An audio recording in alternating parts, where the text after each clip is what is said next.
यह कहानी है अर्जुन की, जो एक छोटे से गांव में रहता था। बचपन से ही उसे पढ़ाई में बहुत रुचि थी, लेकिन परिस्थितियां हमेशा उसके अनुकूल नहीं रहीं।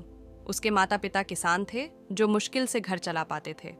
अर्जुन का सपना था कि वह बड़ा होकर इंजीनियर बने, लेकिन उसके सपने तक पहुंचने की राह इतनी आसान नहीं थी। 10वीं कक्षा की परीक्षा में वह बहुत उम्मीद लेकर बैठा था, लेकिन जब परिणाम आया तो वह फेल हो गया। उसकी आंखों के सामने अंधेरा छा गया। गांव में लोगों ने ताने देने शुरू कर दिए। किसी ने कहा, इसे तो खेती ही करनी चाहिए, तो किसी ने कहा, पढ़ाई लिखाई इसके बस की बात नहीं। अर्जुन भीतर से टूट गया। उसे लगा जैसे उसका सपना हमेशा के लिए बिखर गया।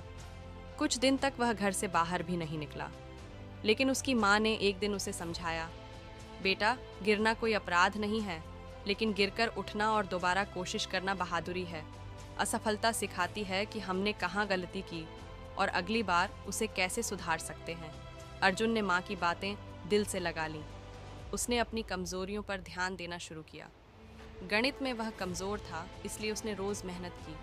सुबह खेतों में माता पिता की मदद करता और रात को दीपक की रोशनी में पढ़ाई करता।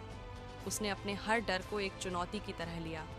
1 साल बाद जब परीक्षा का परिणाम आया तो अर्जुन ने अच्छे अंकों से सफलता हासिल की। वही लोग जो पहले उसका मजाक उड़ाते थे, अब उसकी तारीफ कर रहे थे। लेकिन अर्जुन को समझ आ चुका था कि असली जीत नंबरों में नहीं, बल्कि उस हिम्मत में है जिसने उसे हारकर भी आगे बढ़ने की ताकत दी। आज अर्जुन एक सफल इंजीनियर है। वह जब भी अपने गांव जाता है तो बच्चों को यही सीख देता है, फेल होने से डरना छोड़ो। असफलता तुम्हें तोड़ने नहीं, संवारने आई है। बस अपनी गलतियों से सीखो और आगे बढ़ो। अर्जुन की कहानी हमें यही सिखाती है कि सफलता का रास्ता कभी कभी असफलता की गलियों से होकर जाता है। बस हमें हार मानकर बैठना नहीं है, बल्कि हर बार उठकर फिर से कोशिश करनी है।